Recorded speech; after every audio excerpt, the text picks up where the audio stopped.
Hi, and thanks for stopping by Next Level Carpentry. I'm wrapping up the woodwork part of this cabinet here. I did the hidden hardware for the shelves in the last video, and today I'm making a crown molding for this. The existing bookcase that this replaces had a colonial style crown molding like this, and I'll make this simple, clean, modern style that you saw in the video thumbnail for up here in this video. So you can see the steps that go into it, and that you can make a molding like this without expensive dedicated equipment, because I'm using a joiner, a table saw, and a thickness planer, and I'm going to show you how. There's a fair amount of backstory that goes into making this crown molding, so I'm going to get into that here. But for anybody that's not interested in getting deep into the weeds on that, you can jump ahead to the timestamp in the video here where I'll actually start cutting the pieces. For everybody else, I'll start with an explanation. The original crown molding, this stuff here, it's a standard crown, colonial, and the spring angle is 37 degrees and its complement is 53, and that's a typical orientation for the angle of the crown. For this cabinet though, I'm trying to get away from that colonial style, so I picked out the small piece of a contemporary style. It's just clean and straightforward, like you saw in the video thumbnail. And even though at first glance this might seem like it's at a 45-degree angle, it's not. It tilts out at 37¼ degrees, and the complement to 37¼ is 52¾ degrees. And the reason that's important is if this was at a 45-degree angle, all the cuts for making the crown would be 45 degrees, and I could just do it in a straightforward manner with the board laying flat on the table saw. As it is, I can cut the complement angle, the 37¼ degrees, with the wood laying flat on the table saw, but to get the 37¼ degrees going the other way, I have to stand the piece up and make the cut that way. You'll see how that goes as I go forward with this. But it was important to achieve an angle like this, because a 45-degree angle just doesn't have the same effect, in my opinion. So I'm going through the extra effort to do that, and you'll see in the video that those two angles, that's what I'm using here, but that's not important. The same process, the same system can be used for any set of angles that aren't 45 and 45. So for instance, if you wanted to make a molding with a clean modern profile and use the typical spring angle of 32 degrees or 32½, and its complement of 58, you can use the same process that I'm going to show you in this video. It's just that those two angles are different. What I'm showing you is a way to mill an acute angle with a nice plain finish on it in a systematic way. I just happen to be using 37¼ degrees and 52¾ degrees for this particular molding. And I hope the takeaway from the video is the planing fixture, planing jig I use for the thickness planer, so that I don't have to hand sand or hand plane these acute angles. They come out of the thickness planer ready for a whisk of sandpaper and stain. So I guess I'm rambling on here enough. I'm going to get started with this, and I'm going to cut the, get my angles mixed up here, this 37¼ degree angles on these blanks. I didn't go through all the gears to show you how I came up with these blanks. That's pretty much routine millwork.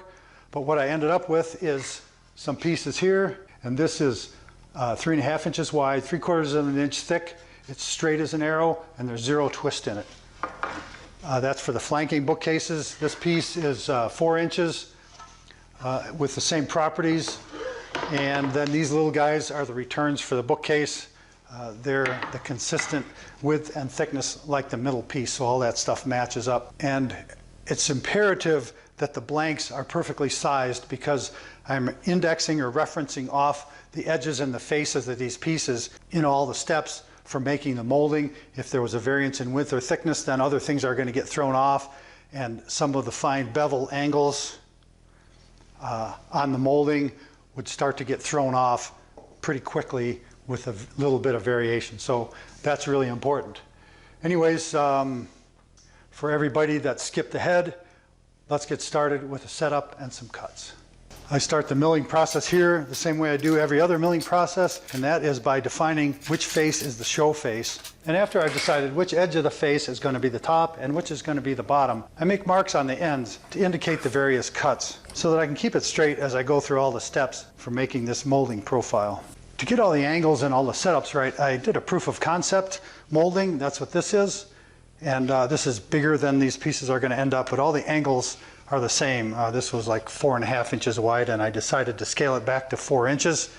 And the two trickiest cuts to make are this face cut here, and then there's another little cut down here on this bottom corner, because those are the 37.25 degree cuts. So I'll make those first, and my intent is to cut them short of the finished surface and then clean that saw cut up in the thickness planer. And the best way I know for laying out and making these cuts is to make a full-scale drawing of the molding profile on a piece of clean material. This is just 1/4 inch MDF. And I've drawn out the 37.25 degree angle there.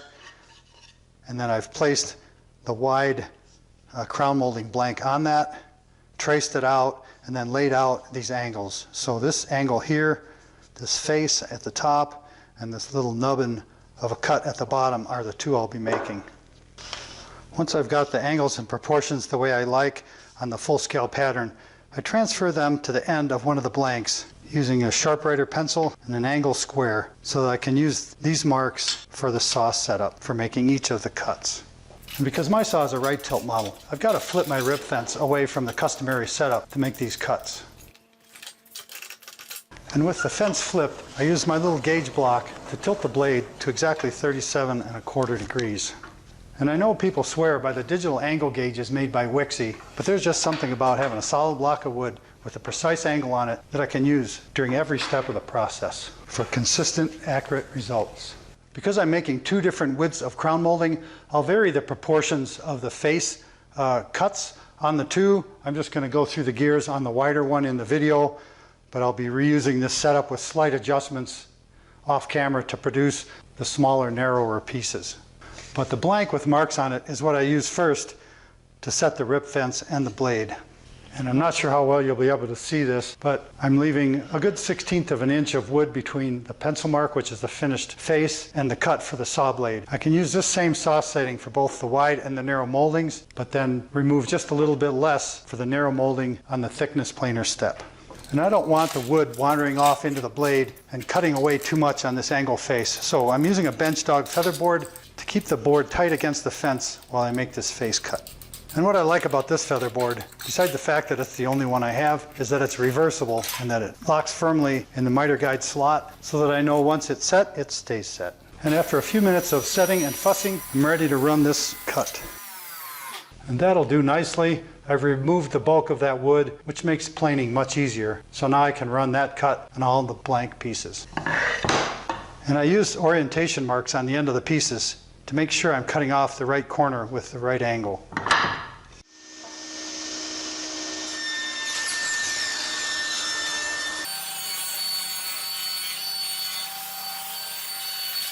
And next I reset the fence and the feather board to take a small nick off the bottom back corner of these blanks by lining them up with the pencil marks on the end of my pattern blank. Same as the first cut, there's just a little extra material between the saw cut and the pencil mark that'll be removed with the thickness planer. And making this cut as a saw cut is a 6 of one, half a dozen of the other proposition, because it would only take one extra pass on the thickness planer. But I like to do it this way because I feel like it helps orient the pieces better, makes the process a little more efficient, and keeps things organized. I hope I'm not scaring anybody off with the extra explanation that I'm doing for this process, because it really is pretty simple. I'm just taking blanks, cutting bevels, and planing them to create this finished molding. But I'm including all that extra explanation so that the principles that I'm using here can be adapted to similar moldings of other sizes and also to other projects. So now that I've got the first 37.25 degree bevels cut onto these pieces, I am going to run this stuff through the thickness planer to smooth up this face. Naturally, the board won't run through the planer at an angle like this all on its own, so I've created this special fixture to carry the molding through at precisely 37.25 degrees. I'm not going to explain all the steps I used to make the fixture, but I'll show you its features. The core of this fixture is a sheet of 1/4" MDF. It's a planer platen I use for other work, but I've adapted it for this fixture. I screwed a piece of hardwood to the bottom of the fixture, and that just prevents the fixture from pulling through the thickness planer during the operation. I beveled the corners off this 2x6 and piece of 1x so that they sit at exactly 37¼ degrees to the face of the platen. The 1x is affixed to the 2x6 at exactly 90 degrees, and that 90-degree angle serves as a fence to guide the molding through the planer while the top edge is being planed off at 37¼ degrees. The surface of the wood is smooth, and by applying a liberal coat of this Johnson's paste wax to the wood, the blanks slide easily on the fixture through the planer. I attach the fixture parallel to the edges of the platen and then use a couple screws from underneath to secure it in place because I don't want any of this coming apart in use. I also cut a wedged block of wood at 37¼ degrees and used it for additional support under the angled surface of the jig.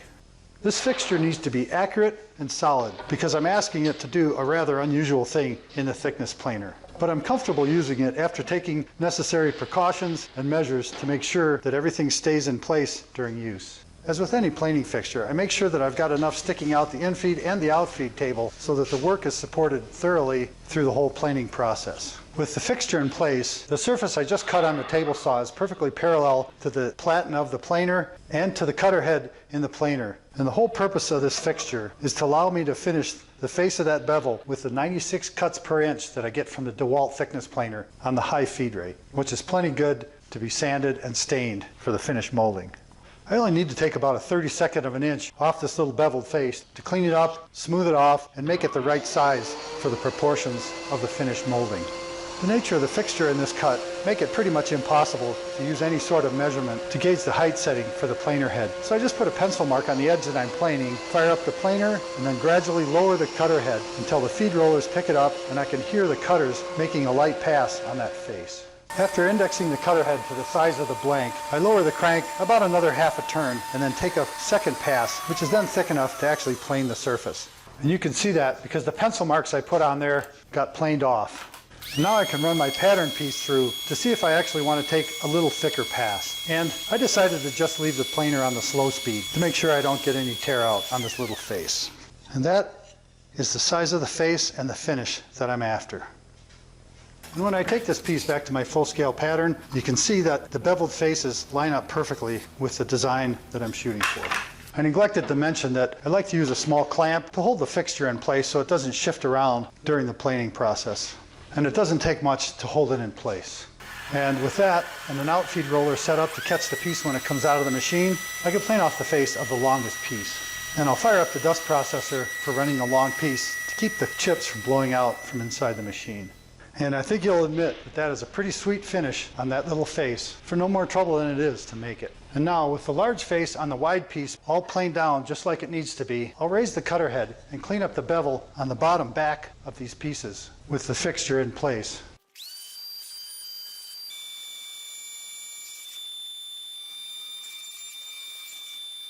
And it would be irresponsible not to point out a couple cautionary things here. The first is, with all this extra space opened up underneath the cutter head, obviously keep your hands out of there. This warning doesn't begin to show you the grief you'd have if anything got caught under there. And another thing is, with this particular angle setup, the down pressure from the feed rollers don't affect this piece, but I can imagine a configuration where the angle is flatter, where this pressure might cause the piece to raise up like this and slip out of the fixture. It's not doing it here, but if it did, I would put some kind of a guide block here or possibly a small rabbet like this in the bottom of the fixture so that there'd be a little lip there to keep the roller pressure from tipping the board and having things go wonky in the planing process. Other than that, as I slide the piece into the planer, I'm making sure that there's good pressure down on that board. I don't want it riding up like this when it starts to cut.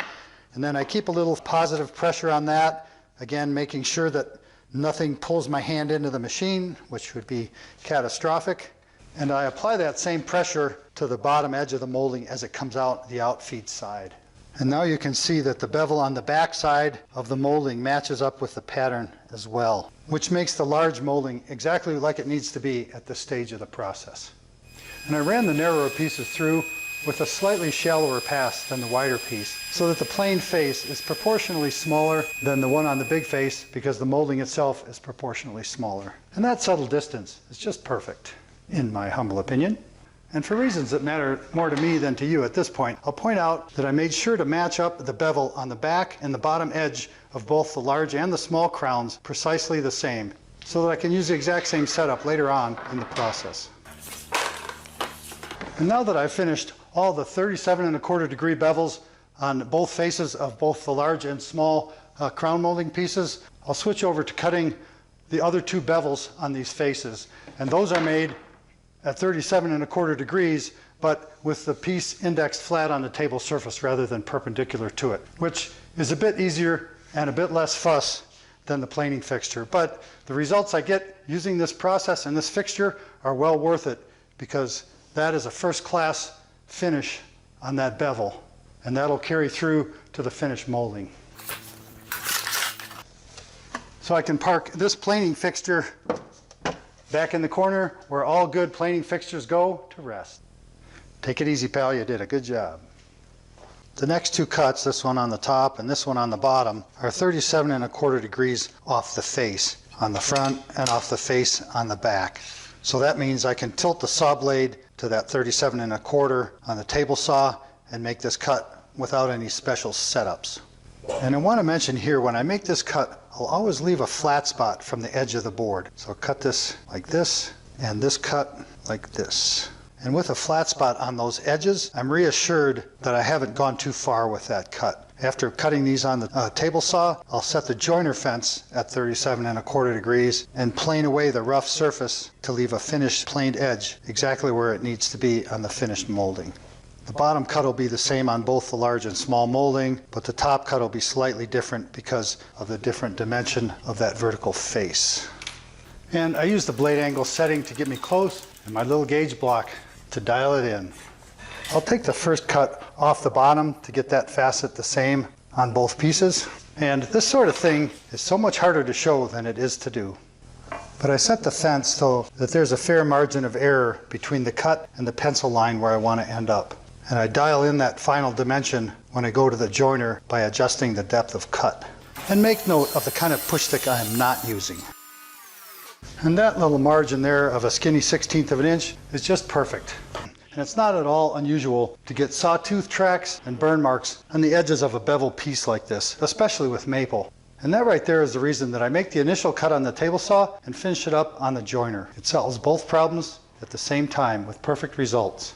And you can see the little remaining flat spot from the edge of the board. I mentioned that earlier, and it serves as a guide for the cut as well as when I go to plane this joint. When there's absolutely no flat spot left and nothing but a crisp point between the two faces, I know it's turned out just like it needs to.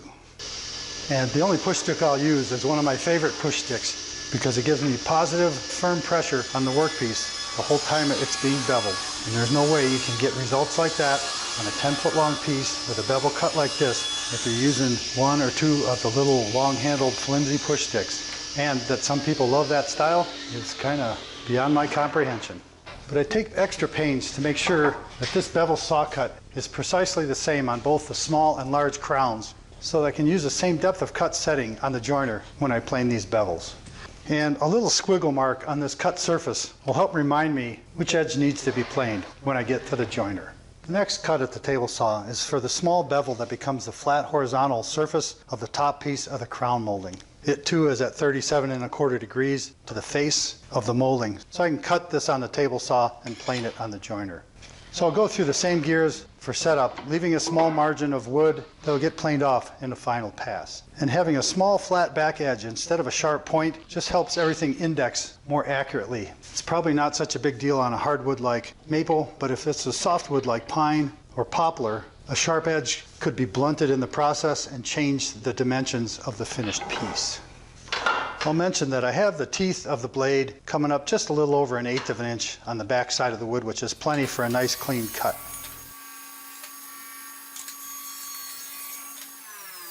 I'll make a second adjustment to take off a little more wood with the table saw, but still leave a comfortable margin for planing, plus a little flat spot on the end to keep the width and the reference surfaces intact.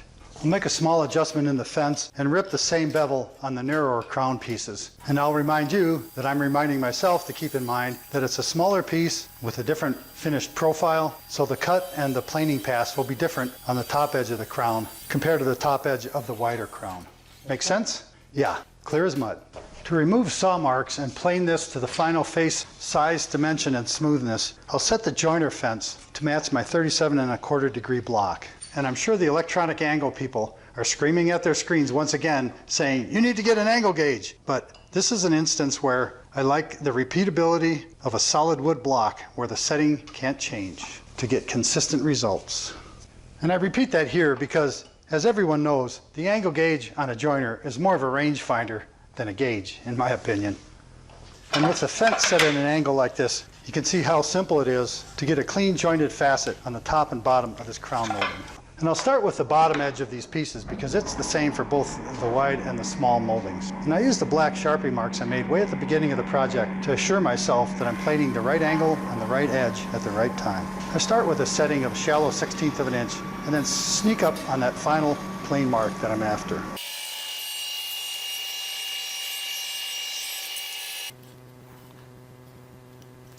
Well, that final pass made that come out exactly like I want it to. I'm taking a second here to pause and ask that if you like the kind of content in this video that you'll consider subscribing to Next Level Carpentry if you haven't already. It's free, you know, and as a subscriber you'll be notified every time a new video gets uploaded to the channel. And those subscriber numbers always make the channel look good. At the current rate, I think this will tip over 150,000 subscribers sometime after this video gets released, and that's a wonderful thing. There's a link in the video description below to an Amazon influencers page for Next Level Carpentry. It's got the tools and supplies you see me using here in this video. And as an influencer and an affiliate, Amazon pays ad fees to the channel, and they want me to tell you that. Beyond that, you can get t-shirts like the Next Level Carpentry shirt I'm wearing here, and a few others. The goofy sign here, a couple of the caution stickers from around the shop. That stuff's available on Teespring. Links in the video below. Click that and check it out if you're looking for some gear or swag to show you watch Next Level Carpentry. All that activity is a wonderful thing, and I want viewers to know that I really appreciate the fact that you're watching Next Level Carpentry videos and participating in some of those features. And I want to keep the infomercial part short, so I'll cut it off and get back to work. I'm going to go through the setup and plane off the top bevel on these to finish the joining steps for making this crown molding. I've got to make two different setups. I'll just show the one for the wide crown. Basically, it's the same process as before. I want to plane that flat spot down to remove all the saw marks and produce a perfectly crisp, sharp corner out here on the front. I'll just reiterate here that the angle setting is the same and the depth setting is different. But a quick adjustment gets me where I need to be to finish up the planing process. And the fact that I nailed that cut on the first setting tells me I should run out and buy a lottery ticket before this is over, because I don't get that lucky that often. And with all the beveling and planing steps complete, you can see the profile on the end of this classic crown molding. All crisp and clean, just like it needs to be. And using a framing square, you can see that this crown would nest nicely at 3 1/16 inches down on the wall and 2 5/8 inches out on a ceiling. And that's all well and good, but keep in mind that this crown molding gets installed on the face of this bookcase, and so only the bottom edge can be attached. And because the crown molding is only 3/4 of an inch thick with this profile, there's barely a 1/4 inch of a flat spot that would go up against the cabinet, and that's just not enough for a secure attachment.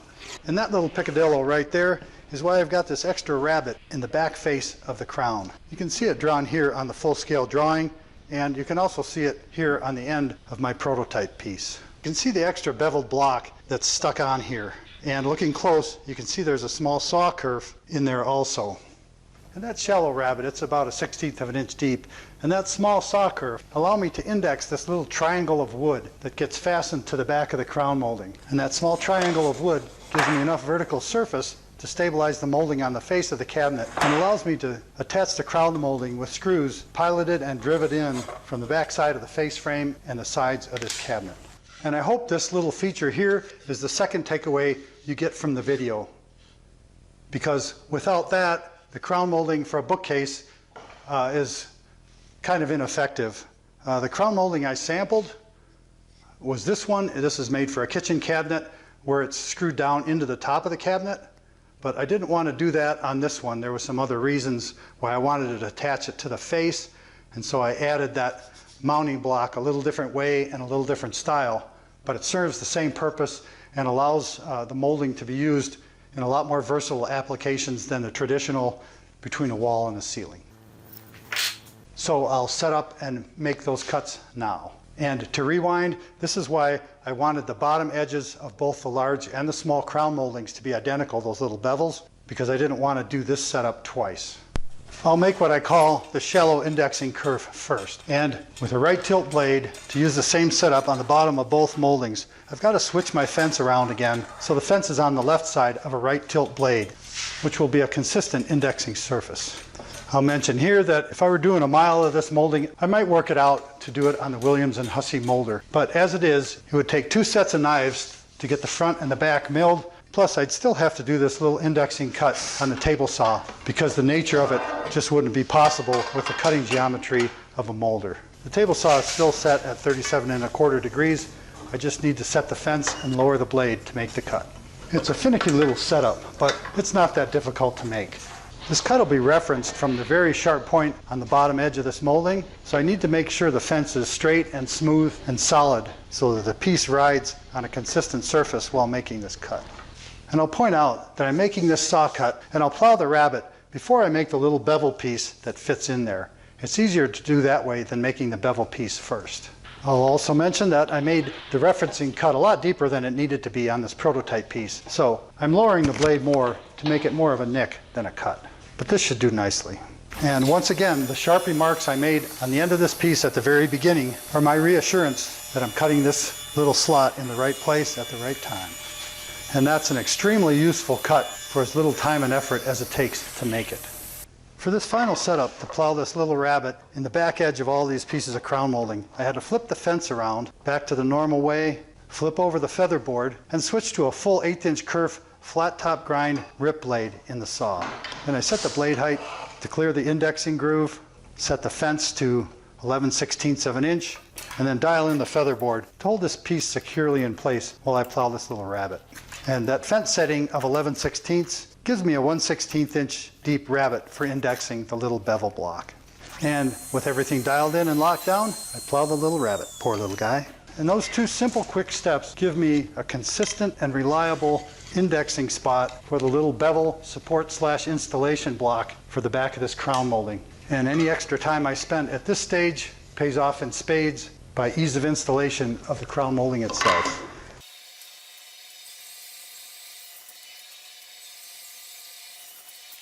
And yeah, if I was making cuts like this all day, every day, I'd do something a little different for my desk collection setup on this table saw.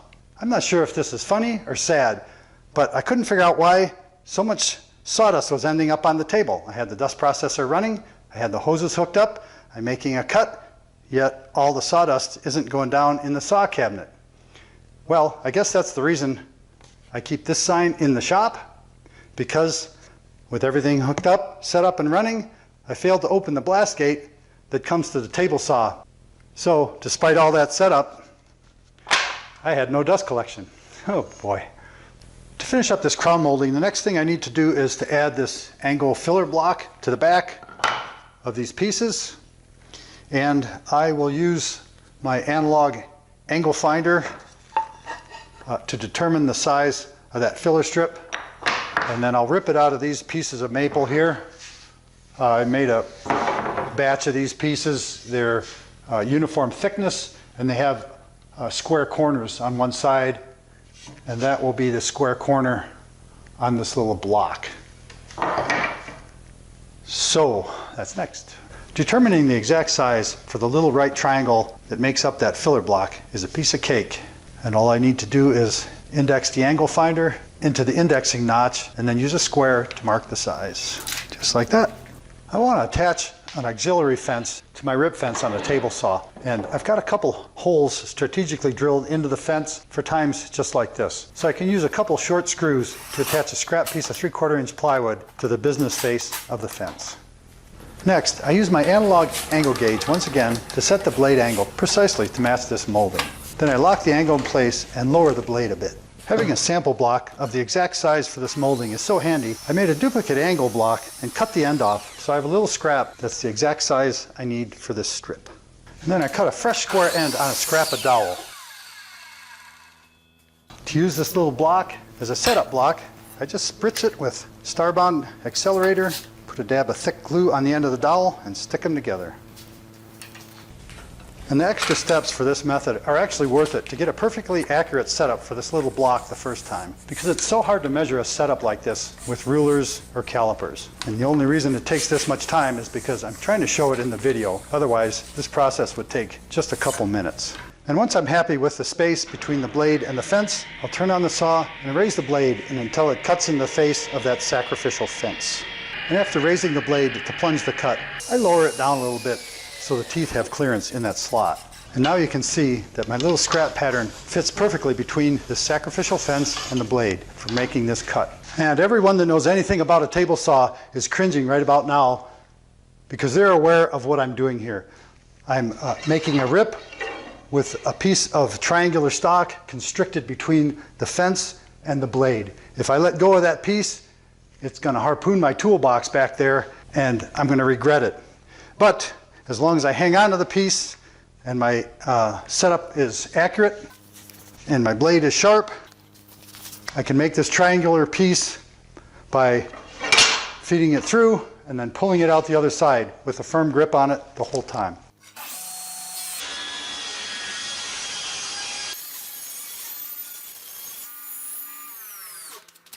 And that's what it looks like.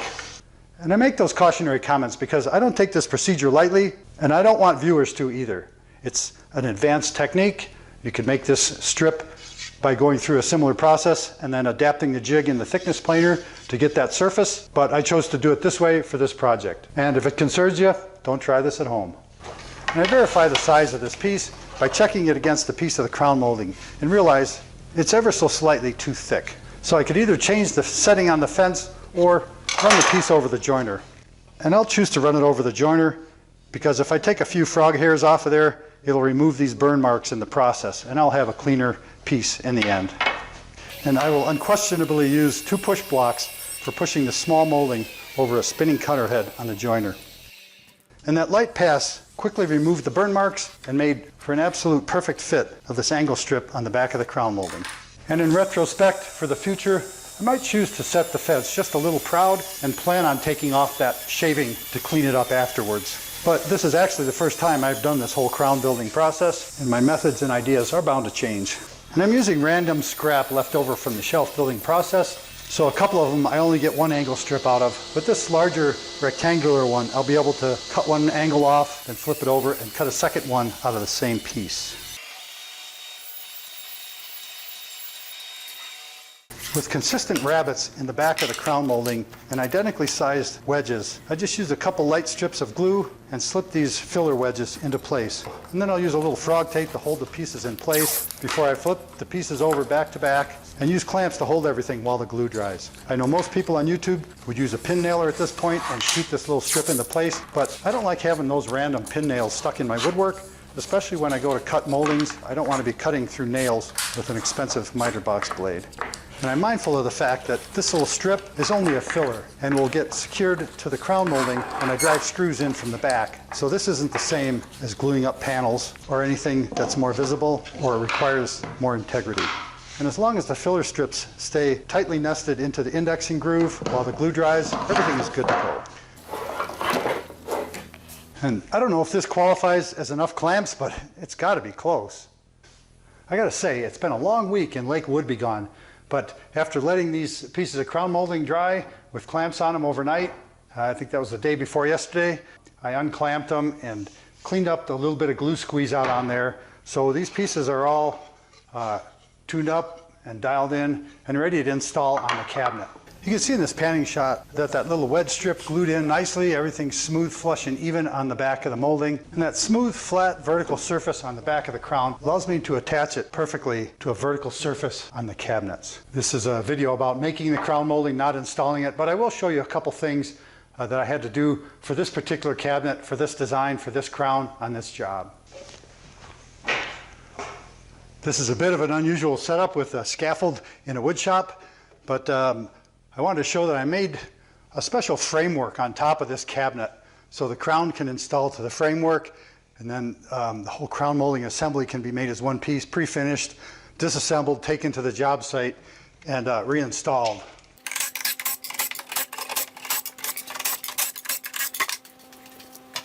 The ends on the smaller crown just get trimmed flush and square because they fit in between the wall and the center section of cabinet that protrudes a little bit.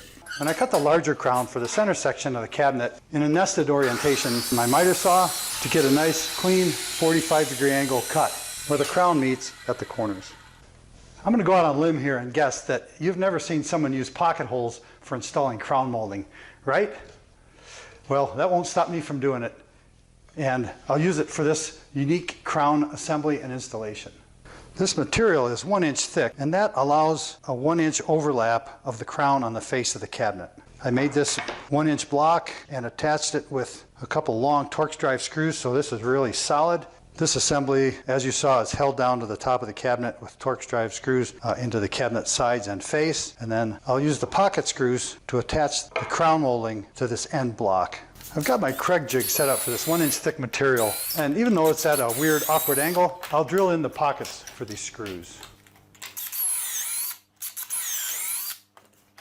I already cut the compound angle on the end of this crown, so I can line up the short point in the front and mark the back so I can cut it to length. And then I use a machinist square and a SharpWriter pencil to transfer the mark around to the front of the molding, so I'm cutting from the front for a cleaner, finished cut. Attaching the crown to the frame with the top surface of the angle block flush with the top of this framework block gives me a 1/4 inch reveal on the bottom for a cleaner looking installation on the cabinet. So I want to attach the crown to the frame with the top of the angle block flush. With the angle on the face of the crown, it really doesn't work to clamp it in place, which is necessary when driving those pocket screws. So I'm going to back this up with some CA glue to hold the crown in place so I can drive those pocket screws for a rock solid connection. And while I always cut crown molding upside down and backwards, I don't want to glue this end piece on upside down and backwards. So I have to flip the framework over before I spray the accelerator on it and glue this thing together.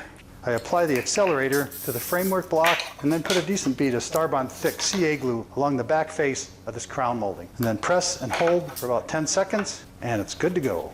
Starbond glue is plenty strong enough to hold this piece on here so that it'll never fall off, but I'm backing it up with the pocket screws because I've got to sand this assembly, stain it, lacquer it, haul it, deliver it, and install it on site. And a sharp blow or a drop during that sequence could knock one of these pieces loose. And it's just not worth the anxiety to risk it. And I'll remind viewers that you can score 15% off on any and all Starbond CA glue products by using the exclusive offer code NLC during checkout from starbond.com. And I'll put that link in the video description if you decide you need some CA glue for making quick, strong connections like this on your projects. And I'm using 1 1/4 inch long fine thread Craig screws to hold this together because the whole thing is hard maple. Notice the little tote that I use for storing my Craig screws. And if you like the looks of this handy little organizer, I recently made a video showing how you can make these guys to organize hardware in your shop. So check it out by clicking the eye in the upper right-hand corner of your video screen. And yeah, that's a fair amount of messing around, but the extra effort is well worth it for an assembly I don't have to worry about. Next, I'll make the mating cut on the good end of the long piece of crown for the front. And I'll make the difficult backhand angle cut first on a crown molding whenever I can. And I save the easier, more visible, more comfortable cut on the easy end of the piece for when I commit and make the money cut to cut this piece to its finished length. And that right there is a fit that I can live with. And those of you watching that have actually shot and produced some of your own video will more fully appreciate the fact that it took me a good 10 minutes to set up the camera and the pieces for that 10-second shot. Oh yeah, living the dream. Thankfully for this assembly, I discovered that if I use a pair of opposing clamps, I can get enough pressure to hold this tight while I pilot and drive screws, while keeping perfect alignment of the pieces during the process. And everyone with experience installing crown molding knows it's a good idea to clamp things just a little bit strong so that they pull precisely into place when the fasteners are driven. And sharp eyes will notice that I'm using my favorite snappy bits for this assembly. The carbide cutting edges and sharp aggressive drill bit make piloting in solid rock maple a breeze, so that driving screws is positive and frustration free. And that's a bit of a statement when the material being used is solid hard maple. Now that I've got the long piece of crown and the framework mated together and have screws driven to hold it in this exact position, I can remove the clamps, mark the piece for precise length, pull the screws out, and then make this money cut on this piece of crown molding. And a good square and a sharp pencil give me the confidence I need to make such a pivotal cut. And if you've been watching this whole video up to now, you might have a sense of my anxiety level for getting this cut right the first time, because it's the only time. And with that, it's all or nothing, folks.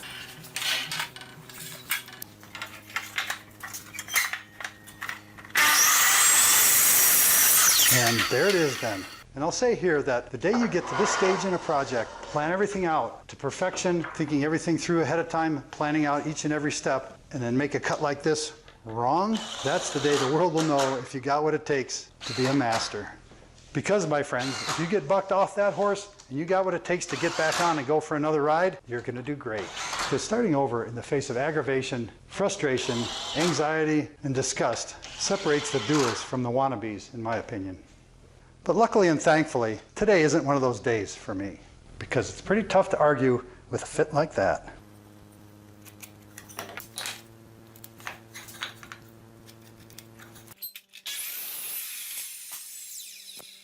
And it's always quite satisfying and rewarding to clear a hurdle like that on any project. To hold these miters forever and always, I want to stick them together with wood glue because I need a little more setting time to get an accurate fit. But I will reach for the Star Bond to glue on a couple of temporary clamping blocks to the face of the crown so I can apply nice clamp pressure to the joint as the Titebond glue dries.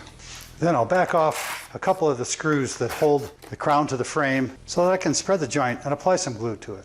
Then I can pump the joint a little bit to make sure I got good glue coverage on the entire face of these compound miters. And then I can apply clamping pressure to the joint, both by redriving the screws and then squeezing it together using those temporary clamping blocks. And then, after carefully flipping the assembly over, I can wipe up excess glue squeeze out on the back side of the crown and leave this all to dry while I go have lunch. Once the glue in this miter has had a couple hours to set up, I can just pop off the clamp, tap the clamping blocks loose with a hammer, and then a quick sanding with 120 grit sandpaper on my favorite Gator sanding block is the last step to make this crown ready for stain and finish. And I'm going to call that done. D-U-N, done. And once the piece has been thoroughly sanded and wiped down, it's ready to be taken to its permanent home on the top of this art display bookcase.